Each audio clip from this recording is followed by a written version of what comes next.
Well, good evening, everyone, and welcome to the Rumble Mumble. We're up here in Edgerton, Ohio, where they still have not discovered internet, and we're running into some technical glitches, and we apologize for that. Hence, we are kind of going with a taped version of the Rumble Mumble. It is being taped live, and will come to you in its entirety. And if you were tuned in earlier during the news update, Kyle, we talked about the changes coming up where this won't happen anymore. We are moving our broadcasting to Fatheads Eyewear in Indianapolis. It's a professional studio and is going to offer a whole lot of new approaches to our programming. Will allow us to start on time, but we're not going to lose any of the content or anything. Right, exactly. I think a special part of the Rumble Mumble is kind of going to the different areas and meeting all the personalities surrounding the Rumble.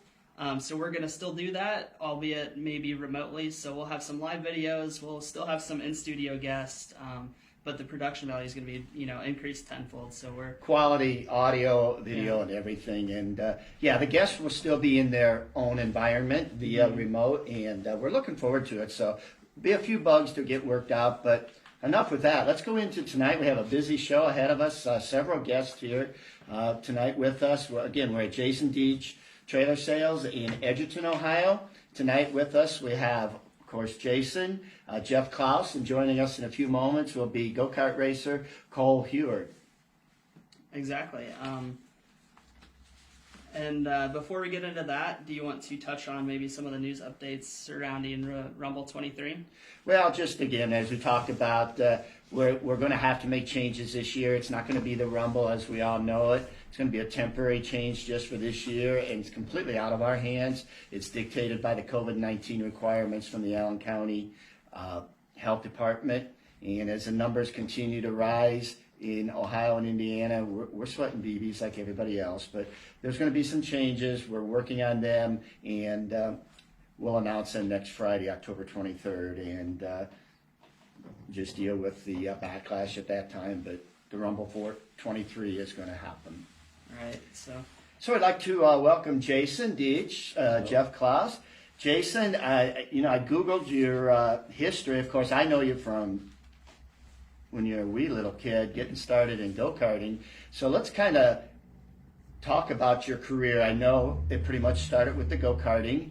And pretty much how old were you when you got started, and where did you race? Actually, before I had go-kart, I actually started racing three-wheelers. And then I raced three-wheelers, I raced dirt bikes, and then I got in neighbor kid was racing go-karts, and I got into racing go-karts and started running around here in go-karts, and indoor we go to Larry's shows and raced them up, and Willowdale, we raced there all over, and then in 95 I switched over to run open wheel modifieds, and ran open wheel modifieds and ASA cars, CRA cars, all that kind of stuff, and now I'm old and I'm only good for 8 seconds, so I drag race. The progression, you went from the karting to the modifieds to the late models, and in the late models it looks like it was pretty much alphabet soup.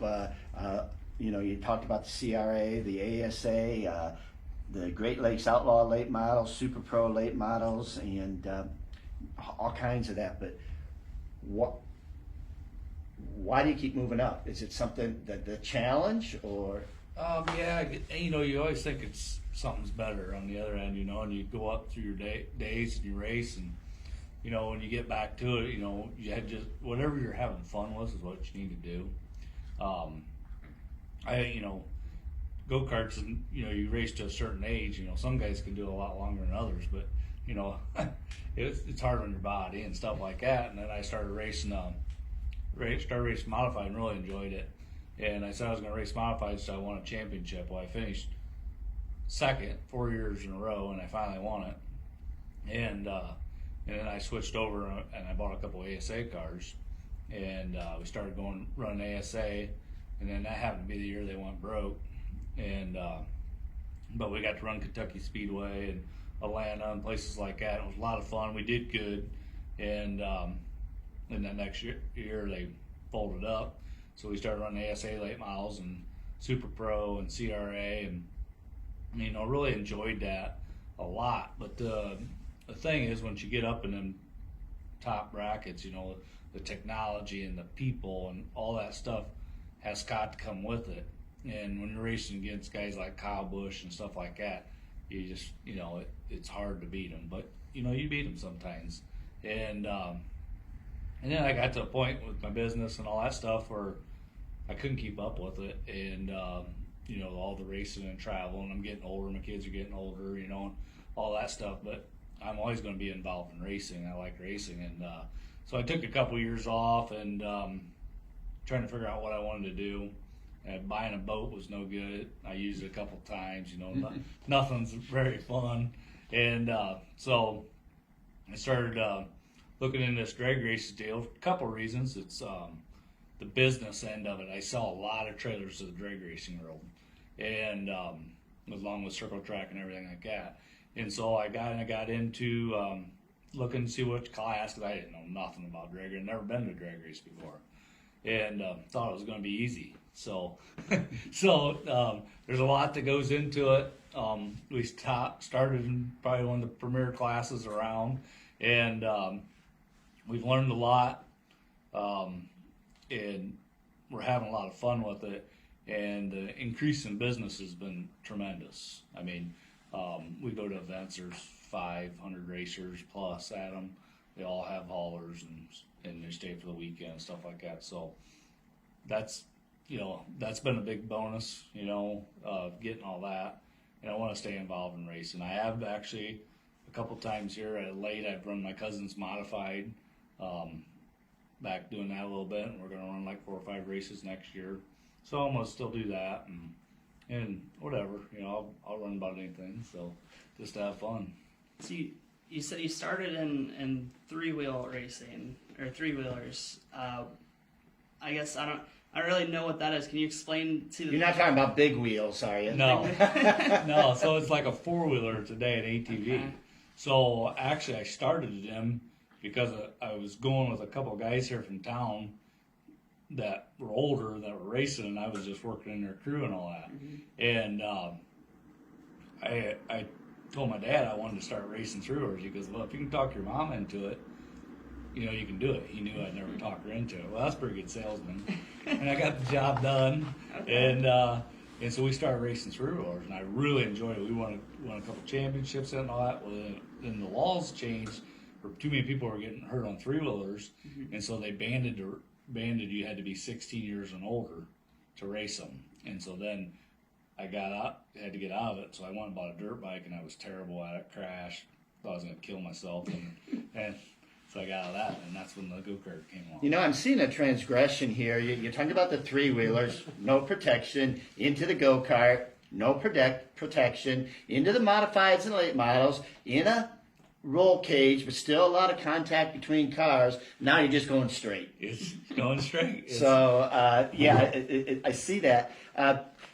Jeff here with us. Jeff, you have quite an experience with the Rumble, getting started with actually Cooper in the quarter midgets, and now you've moved up, and we'll talk a little bit about your new venture there. But tell us about your experiences at the Rumble in Fort Wayne. Oh, we started, I can remember when me and my son went up there, and I can't remember what year it was, but he just started in quarter midgets. And we decided, we went up to watch, and as we was watching, and he's just all wound up about it. And he says, I want to run here next year. And that was all fine watching that stuff, but when the midgets come out, that just really turned his crank. And by the end of the night, he says, I'm gonna run one of these up here. And I think we can thank Cooper Clouse for the new age limit for midget drivers. Probably so. Back then it was 16 and up, and Cooper came in, was he even 14 yet? He was 13. 13, and then with the advent of the Canyon midgets and everything else, that lightened the load a little bit. So he come in at 14, and with the quarter midgets, you know, we talked to Zeb Wise and some of the folks that have run the quarter midgets. The Rumble was so far removed from quarter midget racing as we know mm-hmm. it. And and it's kind of funny because your rule sheet, that's like an amendment to the QMA back then and the USAC rules, most of them rules was all made because of us. Yeah. But it was, it's just something that all these kids, I think a lot of the parents thought it was too big, too fast, but it lets the kids think. It's big enough, they need to work on their chess game, and stuff like that, and it made better drivers. That was a comment I think, Kyle, we heard a lot last year, was that they actually got almost a sense of drafting, and it just, you hate that term, the next level, but it prepared the kids to move up, and so many kids have moved up from quarter midget racing. Yeah, exactly. We, like you mentioned, Zeb Wise, but if you go through the list of like the drivers that have came from the Rumble, from quarter midgets, all the different classes, it's pretty impressive. So that's kind of cool to see. Not only the drivers, making their way through there, but it's cool to see, some of the local talent, racing against those guys who are someday going to be, on the big stage. And I think that's one of the neat things about the Rumble, as we know it from not this year, but all of the other years, is all the different classes and seeing through the years the people move up. And you look at some of the names that have run there, Eric Jones, Chase Briscoe, CJ Leary, it just goes on, and I hate to just, Sarah Fisher, it's hard to single anybody out, but it's so neat because you can sit there in the grandstands and you're watching like tomorrow's superstar today. Mm-hmm. Now you and Jason kind of have teamed up, and last year you came up with a midget entry. Tell me about that. How'd you guys get into that? Well, I always said I wanted to own a midget, and I wanted to drive one in the Rumble once, but I haven't drove it yet. And we need to throw like a dash race in there or something. I think I'd be good for like 6 laps. Well, we could have a sponsors race. Yeah. 8 seconds. 8 seconds. But I always wanted to bet, and I bought a midget and got a motor and stuff like that. And Zach Myers actually was working for me at the time, and he wanted to build one. So we started getting parts around. We was going to build it. And Zach went on to work down at where they race the trucks out of Sandusky down there. And so I had this stuff, and then it was together. I don't know, but I tried to talk you out of it for 2 years. He did. Yeah, he tried to talk me out of it, and I said, no, I want to do it. I want to have the, something badass that, nobody else has got. So you came in to the Rumble as a rookie car owner with no background on midget racing. No. Okay. So how did you choose your driver? I just had to pay the bills. Oh, well. So I didn't have to do a lot of Now, that's always a good deal. Yeah. So but, how do you come up with a driver then? I mean, well, him and Stryker built the whole car. It went down to the wire. I mean, it was Christmas Eve, mm-hmm. and they were working on the car and got it going. Mike got to put all his tricks and stuff that he's wanted to use on one for a year. So it was a good combination to come together, and I couldn't do it without him. I mean, I really don't know shit about it. I'm sorry about that, but I just don't. Well, Jeff, you had obviously some background with the midget racing, so I'm sure you had some input. And working with Mike Stryker is just like a dream come true. Well, and what was funny, that car, and there's a few people that know this story, but that car, actually, quite a few years earlier, we weren't racing quarter midgets at the time, but we were up there with Rick Doherty's bunch, and Dave Darland and John Stambro was driving for Rick. We were pitted right by the back door, and I think them guys had too many brown pops the night before, so they weren't in there yet. And me and Stryker were sitting down doing fuel system, just going through the cars, and I asked Mike, I said, if we were going to build an indoor-only car, what would we do? And so, we talked about it for 3 days.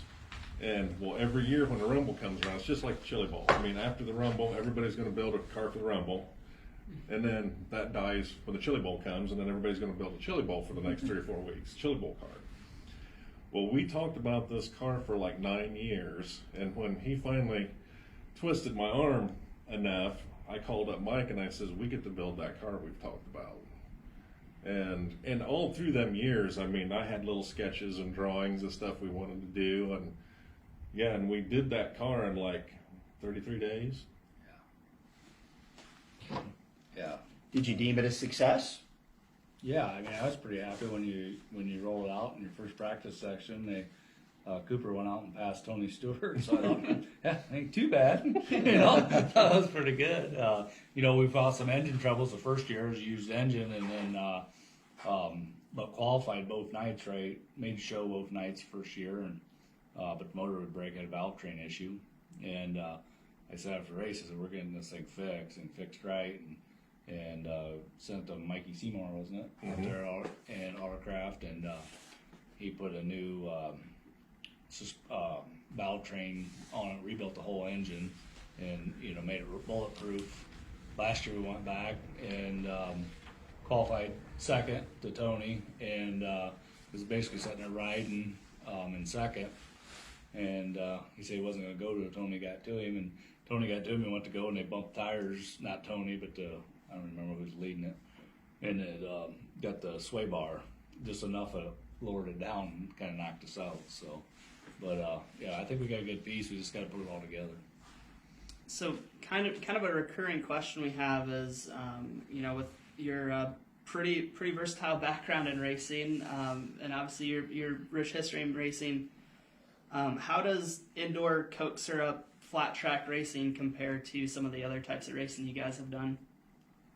I think it's a good mix. It basically gets every racing around. They're ready to go see racing. They go to the Rumble, and you get a lot of different guys at the thing. And for me, it's good to see a lot of my customers, stuff like that. And we do well with people that race at the Rumble and thank us for sponsoring the Rumble. And it's a way for us, I guess, to give back to the racers what they give us for the business. And it's a lot better way to spread it out between many, and do it that way. So. Both of you have said something, and we asked this, again, you used the word recurring. It seems to be a recurring question, is everybody that we have talked to talks about the excitement of the Rumble. I want to race at the Rumble. What is it that makes it exciting for you? What I really like about it, which maybe I'm a little odd, but I like watching, and it's fun because it comes from the quarter midget kids. If you look at the guys that's raced in there that has been successful, Dave Darling, Justin Peck, quarter midget kids, and there's a lot more than just them, but you watch what they do during the race to get themselves in the position, keep themselves clean, be able to put themselves in a position, and there's a lot of luck there. Mm-hmm. And you have to be in that right position to be able to take advantage of that luck if it gets dealt to you. Jason? Yeah, it's aggressive. It's everything, and you think you have. I heard Larry saying that a lot of time to think, but it happens quick there, and you better be thinking quick because it's fun. I mean, it's a lot of fun. It's back to your 8 seconds, pretty much. 8 is. seconds on the drag strip, and 8 seconds or less. Yeah, I could probably make on it the 3 Rumble. laps. Again, we're talking about the Rumble in Fort Wayne, 23rd annual Rumble in Fort Wayne. Kind of a different format this year, but it is going to be Friday and Saturday, December 18th and 19th. We had to move it up a week because of the way the calendar falls with Christmas this year on a Friday. And we know we're up against St. Louis, but it's just one of those things. We're not going to hide the fact that there's another race that weekend. It's just that that's the way the calendar goes. It's dirt, it's asphalt, 2 different venues, 2 different types of racing, and we'll do the best that we can. Jason, I have to ask you this. You've got like I said, I've known you since you were probably in junior high, and I've seen you grow through your racing. I've seen you at Dave Dayton's auction, buying and selling parts. You were like there when the first item was sold to the last item was sold, and you did well with that. Then you got into this trailer business, highly successful. I wish we could take a tour in the daylight. Just how many, like a couple hundred on stock here? Yeah, yep. Usually around 450, but now we're about 250. Wow, that's awesome. So I have to ask you, being a businessman, being in racing, Have you ever gotten the itch? You said you want to keep going till it's not fun anymore. Well, I think the most fun thing would be to be a promoter at a racetrack. Has that ever crossed your mind? I did it one time, One time. and I got out. Is that right? I did one race. I don't want your job. Oh, is that right? It's tough, but It is. it's just what you make it. Yep. So, what got you started in the trailer sales? I'll tell you, originally what started is, I was always racing, and I wanted another United trailer because I had bought a used one from a guy that had it about 4 years and really liked it, and I sold it. And so I went up to Michigan to a United dealer up there and talked to him. Wasn't really impressed, and then I went to PRI that year and started talking to United. Well, within like 6 months, I set up where I could buy trailers, and that was in 2000. And the biggest thing, I wanted to get my own trailer, and they said, hey, you got to buy some trailers. So I started getting a few of them, started selling to my buddies and stuff like that. And then in 2012, I was ready to expand. I left where my family business was and bought this Ford dealership, and then we redid it and really started increasing. I knew the potential was in the business, in the trailer, if it was done right. And so we come here and we started it up, and my whole goal was to sell one a day. I got to one a day, I was going to be happy, and we sell about 150 a month now. So we've exceeded our goals. It's been good. We're getting ready to add on to our parking lot now for our trailers. We're putting 2 more acres in, and we kind of try to make it a destination here. And we got all forms of racing come in and out of here, and we meet people from all over the country. And it's And not only racing, right? and not only racing, yeah, from everything. So what's the timeline like? When did you start this, and how quick have you grown, throughout the years? So I started, when I first got my thing was in 2000. I moved up here in 2012. So in the last 8 years, we've really grown to what it is today. So And you obviously, being an astute businessman, like you said, get involved in so many different types of racing and so many different sponsorships. I'm seeing more and more events with your name tag on it and drivers. And so speaking of drivers, I think what we're going to do now is we're going to excuse Jeff, and we're going to bring in one of the go-kart racers that you have down the road. And Cole, do you want to come on in? And thanks, Jeff, for joining us. Thanks for and having me. we'll see you up at Fort Wayne in about 2 months. So Kyle, this one's kind of new. You weren't prepared for this one, so I don't know how much you can ask of Cole here. But I've had the honor of watching Cole come on board about 2 years ago down at Little Eldora Speedway, and very serious young man when you look at him. And he kind of started his career, Jason. I'm not sure, you're younger, you might not remember, but Cole and his dad certainly remember. He's modeling himself after Dean Best from down the road, and picked up the car number and everything. And Dean was just the flying school teacher. I mean, he was just the personality and everything. And Cole, I think you got that same drive. Yeah, I mean, he really inspired me and showed me a lot, and I really I don't know what the word is, like look after his model, I guess. So the go-karting is the first racing you've had? Yes, it is. I started when I was right before I was 9 and about 8, and I started racing. I raced at Little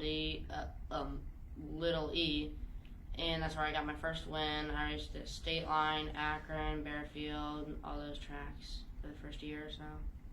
And now with Little E not running this year, you've been traveling around quite a bit and getting a lot more experience, and been following you. I don't get to see the go-karters this summer, and I really kind of miss them. What are you learning from going to all the different racetracks? Well, we've learned a lot. Last fall we went down to South Carolina, and this fall we're going down to Missouri, and we're really just looking forward to also modeling off of the older drivers, and they know what they're doing really, and we just follow them, kind of. And Kyle, he's just so calm on the racetrack. Things will go wrong, and where other drivers, especially the younger drivers like Cole, I've even seen them sitting there in their go-karts and cry or throw temper tantrums. Cole just kind of like shakes it off and just continues racing. Jason, how do you pick these drivers that you try to help along? Well, you look at the talents and stuff out there, and Cole's a local kid. Me and his dad's been buddies, and I was really impressed when Cole started racing for no older than he was, and what he did, he's just smooth and gets it done, gets up on the wheel, and they're few and far between, when you see a guy like that can get it done. And plus, like I said, handles himself so well. Yeah, yep, does a great job. Kyle, you got your career started with go-karting and stuff, and like Cole, he's gotten into some flat track karts, but he started like with the junior sportsman and the caged karts and stuff, and that's kind of what you ran. Yeah, almost all the tracks that you listed, I ran at those too: Akron, Bearfield, State Line, Little League. I do have to ask. I think I've asked every driver we've had, and Larry knows it's coming. I've asked every driver we've had on the show so far this year. Has Larry ever hit you with a flag? I don't think he has. Well, Okay. no, I don't think he has. But It's I coming. probably pointed it at you a few Yeah, times. probably. Well, if you stay calm in the cart, though, like he says, I mean, he's usually just leaves those drivers alone. I think the neat thing is you watch drivers, Jason, like you said, you watch and you know where the talent is. And I think where go-karting gets the bad rap is a lot of these kids come in there and the parents ruin it for everybody, of course. And they say, do what you got to take him out. And go-karting kind of gets the image of like a demolition derby or bumper cars, where I've seen Cole. Little E's a tough track. It's a Sunday afternoon, dry, slick track. You don't need a lot of engine. It's all the driver. And Cole's put himself in position, and I'm not trying to build you up too much here, but he's been in a position where running second, and he could take that bumper and knock the guy out of the lead, but he won't. He'll try to set him up, and he follows, and it reminds me of like a long distance late model race that you can relate to. You'll watch the guy in front of you and kind of know their moves, and then boom, just do it with no contact. Yep. And you'll go on the outside a lot of times where most guys won't. Right. And I always, because I don't get to go to many of his races, but I always watch on Facebook when they put their videos out there, and I love watching it in there. And he'll stick it on the outside. I know his dad says no, but it looked pretty impressive to me. So Cole, whose idea was it to go racing, yours or your dad's? Well, it was mainly I wanted to race for a couple years, like when I was probably 7 or 6. And then I kept asking them if I could race go-karts, and they're like, no, we're not going to race that. And then finally they started thinking about it, and my mom said, I guess we could do that. But it was my mom, she was a little nervous at first. But Everybody's talking about their mom making the decisions. Who wears the pants in the family? Mom. Exactly. So, you ran the Rumble last year? no, You did. No, I never ran the Rumble. I wanted to. But Dad hasn't let me because he thinks it's a lot of work. Well, all of racing's a lot of work, and the neat thing is that it's a lot like what we talked about with Jeff about a whole different phenomena, the go-karts indoors. Did you run the go-kart indoors or just the midget? I was in a go-kart in the Coliseum. I don't know if I would call it racing, but You I were was present? there. Yeah. But it's a whole different thing. Mm-hmm. So who do you want to, who does the work? Your dad? Yeah, he mainly works about every day of the week before a race or something. It could be like if you got home at 4 o'clock to 9, 10 at night, or sometimes he'll just work for a couple hours, and mainly I'll help scale and do some stuff, but he does most of the work, and then at the track I help sometimes, but he does a lot of the work. So you heard us as you were sitting over there talking about Jason getting started with the three-wheelers into the go-karts and modifieds, the late models, and drag racing. But what are your goals? Well, I want racing it, or go-kart racing is probably the main first racing that I've ever really done. At the end of this year, this will be my 4th year of go-kart racing, because I started when I was 8. And I just want to keep go-kart racing for a while until, like, if I get any offers or, like, anything, or I could just race go-karts for, like, ever, maybe.